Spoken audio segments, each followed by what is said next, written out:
والسلام على أشرف المرسلين وعلى آله وصحبه أجمعين. أما بعد، رب اشرح لي صدري ويسر لي أمري واحلل عقدة من لساني يفقهوا قولي. وما توفيقي إلا بالله، عليه توكلت وإليه أنيب.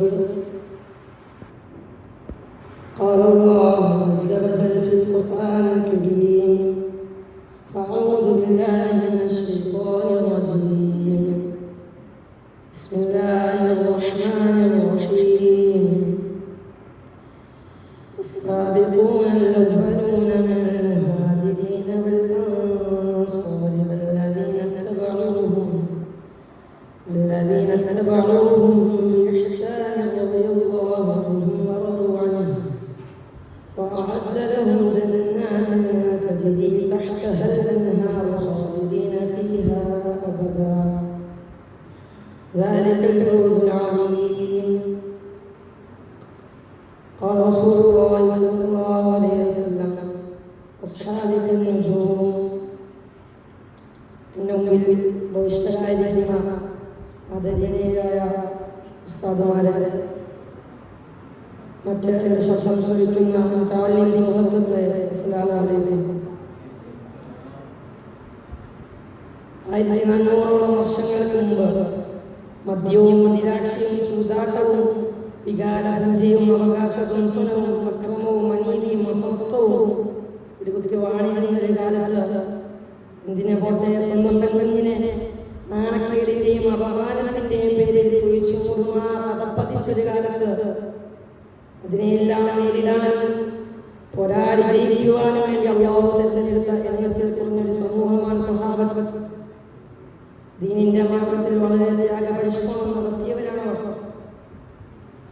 ലോകം മുഴുവനും അവരുടെ എതിരാണ് അറിഞ്ഞിട്ടും അവരുടെ പാദങ്ങൾ ഇടറിയില്ല, കരങ്ങൾ വിളിച്ചില്ല, മനസ്സുകൾ പതറിയില്ല, ശരീരം തളർന്നുമില്ല.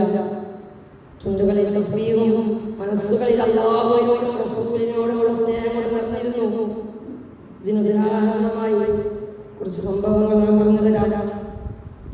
ശരീരത്തിന്റെ പല ഭാഗങ്ങളിലും ആണികൾ തറച്ച് വലിച്ചൂരുകയും അതിൽ നിന്ന് ചുടുചോര തിളയ്ക്കുകയും അടുത്ത സമയത്ത് അണലാരണ്യത്തിലൂടെ വലിച്ചേച്ചപ്പോഴും നെഞ്ചിൽ നിന്നാൽ പിടിച്ചാൽ പൊങ്ങാത്ത കല്ലെടുത്ത് വച്ചപ്പോഴും അവശനായ ബിലാൽ, പള്ളകത്തുന്ന ബിലാൽ, തൊണ്ടവറ്റുന്ന ബിലാൽ വിളിച്ചു പറഞ്ഞത് ഏകത്വത്തിന്റെ അടിസ്ഥാനമായ വാക്കുകളാണ്. ഇലാഹുൻ അഹദ്, എന്റെ റബ്ബ് ഏകനാണ്, എന്റെ റബ്ബ് ഒറ്റയാണ്. ഗതികെട്ട ഉമയ്യത്ത് അപേക്ഷിക്കുന്നുണ്ട്: ബിലാലേ എന്ന് പറ, മുഹമ്മദിനൊന്ന് ചീത്ത പറ, അല്ലെങ്കിൽ എന്ന് പറ, നീ രക്ഷപ്പെട്ടു, എല്ലാ കാലഘട്ടത്തിലും രക്ഷപ്പെട്ടു. മോഹന വാഗ്ദാനങ്ങൾക്ക് മുമ്പിലൊന്നും പറയാതെ വീണ്ടും വിളിച്ചു പറഞ്ഞത് എന്റെ ദൈവമേകനാണെന്ന ഏകത്വത്തിന്റെ അടിസ്ഥാനമായ പദങ്ങളായിരുന്നു. ഒരു ദിവസം തന്റെ അനുയായികളോട് ചോദിച്ചു: യാ സ്വഹാബ, അബ്ബാസ് ഒരുപാട് നാളായല്ലോ കണ്ടിട്ട്. അപ്പോൾ സഹാബി വീട്ടിൽ നിന്നുകൊണ്ട് പറഞ്ഞു: അദ്ദേഹം വീട്ടിലുണ്ട്. അങ്ങനെ റസൂലുള്ളാഹി സ്വല്ലല്ലാഹു അലൈഹി വസല്ലം അദ്ദേഹത്തിന്റെ വീട് ലക്ഷ്യമാക്കി നടന്നു. പ്രബലമേന വീടായിരുന്നു അദ്ദേഹത്തിന്റെ. വീടിന്റെ അടുത്തെത്തിയപ്പോൾ ആരോ പിറുപിറുക്കുന്ന ശബ്ദം കേട്ടു. അങ്ങനെ അബ്ബാസ് റളിയല്ലാഹുവിനോട് പ്രവേശന അനുമതി ചോദിച്ചു. റസൂലുള്ളാഹി സ്വല്ലല്ലാഹു അലൈഹി വസല്ലം വീട്ടിൽ പ്രവേശിച്ചപ്പോൾ കരയുന്ന അബ്ബാസ് റളിയല്ലാഹുവിനെ കണ്ടത്. എന്താ അബ്ബാസേ കരയുന്നേ? നിനക്ക് എന്ത് പറ്റിയെന്ന റസൂലിന്റെ ചോദ്യത്തിന് മുമ്പിൽ പതിരിപ്പോയ അബ്ബാസ് റളിയല്ലാഹുവിന് ഒരു വാക്കുണ്ട്: അതെന്റെ മകൻ മരിച്ചെന്നോ എന്റെ അപ്പ മരിച്ചെന്നോ അല്ല. കഴിഞ്ഞ ദിവസം റസൂലേ, അല്ലാഹുവിന്റെ കൽപ്പന വന്നില്ലേ, താങ്കളുടെ ശസ്ത്രത്തിന് മുകളിൽ ഞങ്ങളുടെ ശബ്ദം വരാൻ പാടില്ല.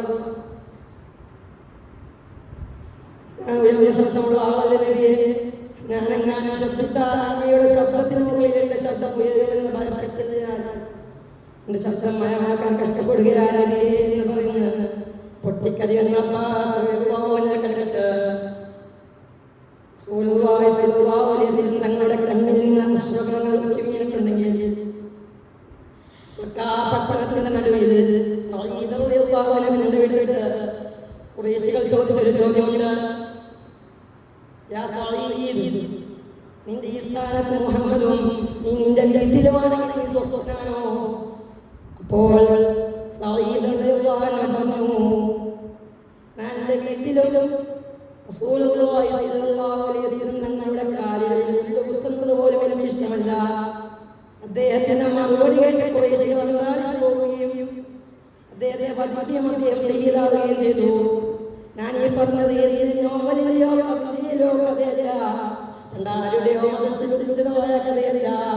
1400ഓളം വർഷങ്ങൾക്ക് മുമ്പ് സ്വന്തം താല്പര്യങ്ങളെയും സ്വന്തം ഇഷ്ടങ്ങളെയും അവഗണിച്ച് അല്ലാഹുവിനും റസൂലിനും വേണ്ടി ജീവിതം അർപ്പിച്ച ഒരു സംഘം സ്വഹാബത്തിന്റെ കഥയാണ്. അവരുടെ മൂക്കും മുഖവും തിരിച്ചറിയാതെ തല്ലിച്ചതച്ചിട്ടുണ്ട്. അവരുടെ ശരീരത്തിന്റെ പല ഭാഗങ്ങളിൽ നിന്നും മാംസകഷ്ണങ്ങൾ കശാപ്പ് ചെയ്തിട്ടുണ്ട്. ചുട്ടുപൊള്ളുന്ന വെയിലത്ത് മണലിലൂടെ വലിച്ചിട്ടുണ്ട്. മനുഷ്യ പരിധിയിൽ നിൽക്കുന്ന പീഡനമുറകൾക്കിരയായിട്ടുണ്ട്. പക്ഷെ അവർ അതിൽ നിന്ന് പിന്തിരിഞ്ഞില്ല എന്ന് മാത്രമല്ല, ആ ദീനിന്റെ മാർഗത്തിൽ വീണ്ടും വീണ്ടും ഉറച്ചു നിന്നു. അതുകൊണ്ടാണ് ഖുർആനിൽ അവരെ പരാമർശിച്ചുകൊണ്ട് എന്നെ കൊണ്ട് അവർ തൃപ്തിപ്പെട്ടു, ഞാൻ അവരെ കൊണ്ടുവന്ന് അല്ലാഹു സുബ്ഹാനഹു വ തആല പറഞ്ഞത്. നബി തങ്ങളുടെ വിടവാങ്ങൽ പ്രസംഗ സമയത്ത് പറഞ്ഞു,